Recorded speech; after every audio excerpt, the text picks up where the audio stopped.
இன்றைய திருப்பலி வாசகங்கள். பொதுக்காலம் 13ஆம் வாரம் ஞாயிறு. முதல் வாசகம். ஆண்டவரின் புனிதர் வரும்பொழுதெல்லாம் இங்கே தங்கி செல்லட்டும். அரசர்கள் 2ஆம் நூலிலிருந்து வாசகம். அதிகாரம் 4, இறைவார்த்தைகள் 8 முதல் 11 மற்றும் 14 முதல் 16 முடிய. ஒரு நாள் எலிசா சூனேமுக்கு சென்றார். அங்கே இருந்த பணக்கார பெண் ஒருவர் அவரை உணவருந்தும்படி வற்புறுத்தினார். அதன் பின் அவர் அவ்வழியே சென்ற போதெல்லாம் அங்கே உணவருந்து விட்டு செல்வார். அவர் தம் கணவனை நோக்கி, நம்மிடம் அடிக்கடி வரும் ஆண்டவரின் அடியவர் புனிதர் என்று நான் கருதுகிறேன். ஆதலால் வீட்டு மேல்தளத்தில் சிறு அறை ஒன்றை அவருக்காக கட்டி அதில் படுக்கை, மேசை, நாற்காலி, விளக்கு முதலியன தயார்படுத்தி வைப்போம்.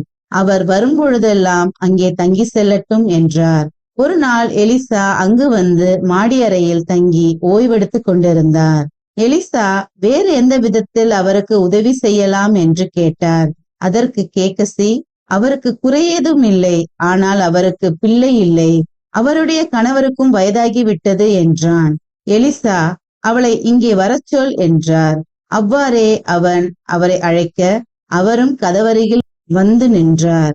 எலிசா அவரை நோக்கி, அடுத்த ஆண்டு இதே பருவத்தில் உனக்கு ஒரு மகன் பிறந்திருப்பான் என்றார்.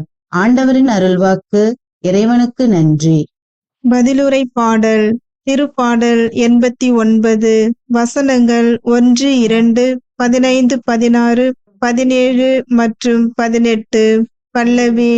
ஆண்டவரின் பேரன்பை பற்றி நான் என்றும் பாடுவேன். ஆண்டவரின் பேரன்பை பற்றி நான் என்றும் பாடுவேன். நீர் உண்மை உள்ளவர் என தலைமுறை தோறும் என் நாவால் அறிவிப்பேன். உமது பேரன்பு என்றென்றும் நிலைத்துள்ளது என்று அறிவிப்பேன். உமது உண்மை வானை போல் உறுதியானது. பல்லவி. ஆண்டவரின் பேரன்பை பற்றி நான் என்றும் பாடுவேன். விழாவின் பேரொளியை அறிந்த மக்கள் பேறு பெற்றோர். ஆண்டவரே, உம் முகத்தின் ஒளியில் அவர்கள் நடப்பார்கள். அவர்கள் நாள் முழுவதும் உம் பெயரில் களி கூறுவார்கள். உமது நீதியால் அவர்கள் மேன்மை அடைவார்கள். பல்லவி. ஆண்டவரின் பேரன்பை பற்றி நான் என்றும் பாடுவேன். ஏனெனில் நீரே அவர்களது ஆற்றலின் மேன்மை. உமது தயவால் எங்கள் வலிமை உயர்த்தப்பட்டுள்ளது. நம் கேடயம் ஆண்டவருக்கு உரியது. நம் அரசர் இஸ்ரேலின் தூயவருக்கு உரியவர். பல்லவி. ஆண்டவரின் பேரன்பை பற்றி நான் என்றும் பாடுவேன். இரண்டாம் வாசகம். கிறிஸ்துவோடு நாம் இறந்தோமாயின் அவரோடு வாழ்வோம் என்பதே நாம் கொண்டுள்ள நம்பிக்கை. திருத்தூதர் பவுல் ரோமியருக்கு எழுதிய திருமுகத்திலிருந்து வாசகம். அதிகாரம் 6, இறைவசனங்கள் 3 முதல் 4, 8 முதல் 11 முடிய. சகோதர சகோதரிகளே, திருமுழுக்கினால் கிறிஸ்து இயேசுவோடு இணைந்திருக்கும் நாம் அனைவரும் அவருடைய சாவிலும் அவரோடு இணைந்திருக்கிறோம் என்பது உங்களுக்கு தெரியாதா? இறந்த கிறிஸ்துவை மாட்சிமிகு தந்தை உயிர்த்தெழ செய்தார். அவ்வாறு நாமும் புது வாழ்வு பெற்றவர்களாய் வாழும்படி திருமுழுக்கின் வழியாய் அவரோடு அடக்கம் செய்யப்பட்டோம். கிறிஸ்துவோடு நாம் இறந்தோமாயின் அவரோடு வாழ்வோம் என்பதே நாம் கொண்டுள்ள நம்பிக்கை.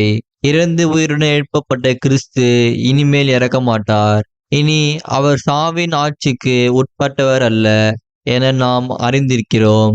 அவர் இறந்தார், பாவத்தை ஒழிக்க ஒரே ஒரு முறை இறந்தார். இப்போது அவர் வாழ்கிறார். அவர் கடவுளுக்காகவே வாழ்கிறார்.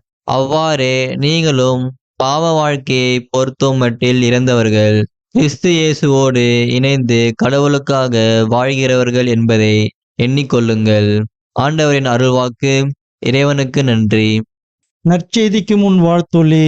அல்லேலூயா, அல்லேலூயா.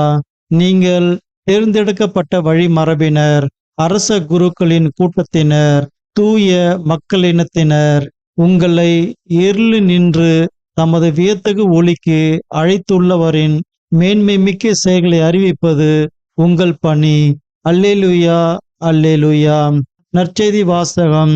சிலுவையை சுமக்காமல் என்னை பின்பற்றி வருவோர் என்னுடையோர் அல்ல. மத்தேயு எழுதிய தூய நற்செய்தியிலிருந்து வாசகம். அதிகாரம் 10, இறை வசனங்கள் 37 முதல் 42 முடிய.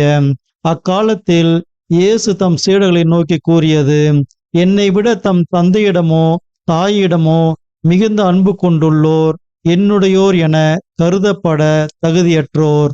என்னை விட தம் மகனிடமோ மகளிடமோ மிகுதியாய் அன்பு கொண்டுள்ளோரும் என்னுடையோர் என கருதப்பட தகுதியற்றோர். தம் சிலுவையை சுமக்காமல் என்னை பின்பற்றி வருவோர் என்னுடையோர் என கருதப்பட தகுதியற்றோர். தம் உயிரை காக்க விரும்புவோர் அதை இழந்து விடுவர். என் பொருட்டு தம் உயிரை இழப்போரோ அதை காத்து கொள்வர். உங்களை ஏற்றுக்கொள்பவர் என்னை ஏற்றுக்கொள்கிறார். என்னை ஏற்றுக்கொள்பவரோ என்னை அனுப்பியவரையே ஏற்றுக்கொள்கிறார்.